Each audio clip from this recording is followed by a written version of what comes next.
আসসালামু আলাইকুম। বাংলাদেশের রাজনৈতিক অঙ্গনে এখন একটি আলোচনা, দুধ দিয়ে গোসল করে একদল রাজনীতিবিদের নতুন পথ চলা। স্বেচ্ছাসেবক দলের ৩০০ জন প্রভাবশালী নেতা তাদের পুরনো পরিচয় বিসর্জন দিয়ে ডক্টর শফিকুল ইসলামের বলিষ্ঠ নেতৃত্বে যোগ দিয়েছেন বাংলাদেশ জামায়াতে ইসলামীতে। অনেকেই প্রশ্ন করছেন, হঠাৎ কেন এই পরিবর্তন? কেন স্রোতের বিপরীতে হেঁটে মানুষ আজ জামায়াতের পতাকা তলে আশ্রয় নিচ্ছে?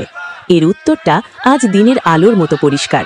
মানুষ আজ বুঝতে পেরেছে, বাংলাদেশে যদি কোনো দল সত্য ও ন্যায়ের পথে অবিচল থাকে, তবে তা হল বাংলাদেশ জামায়াতে ইসলামী। মানুষ দেখছে, শত বাধা আর জুলুমের মুখেও জামায়াতের নেতাকর্মীরা তাদের ঈমানী শক্তি থেকে এক চুলও বিচ্যুত হয়নি। তাদের এই অবিচল ঈমান এবং আল্লাহর ওপর অগাধ বিশ্বাসই আজ সাধারণ মানুষকে আকৃষ্ট করছে। যারা মনে করেন রাজনীতি মানেই গদি দখল, তাদের চোখে আঙুল দিয়ে এই ৩০০ নেতা দেখিয়ে দিলেন, রাজনীতি মানে আসলে এক মহান আদর্শ আর ঈমানী শক্তির বহিঃপ্রকাশ। ডাক্তার শফিকুল ইসলামের সুশৃঙ্খল এবং নীতিবান নেতৃত্ব আজ প্রমাণ করেছে যে দেশের মানুষ এখন আর ফাঁপা স্লোগানে বিশ্বাসী নয়।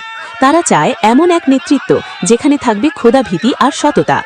দুধ দিয়ে গোসলের এই প্রতীকী আয়োজন ছিল মূলত অতীতের সকল রাজনৈতিক নোংরামি মুছে ফেলে ইসলামের সুশীতল ছায়ায় নিজেকে সঁপে দেওয়ার এক অঙ্গীকার। সত্যের জয় হবেই, এই চিরন্তন বাণী যেন আজ প্রতিফলিত হচ্ছে জামায়াতের এই ক্রমবর্ধমান শক্তির মাধ্যমে। ইনশাআল্লাহ, ঈমানের শক্তিতে বলিয়ান এই কাফেলা দেশ ও জাতির কল্যাণে এক নতুন বিপ্লব ঘটাবে। ভিডিওটি ভালো লাগলে শেয়ার করুন এবং আপনার মতামত কমেন্টে জানান। আল্লাহ হাফেজ।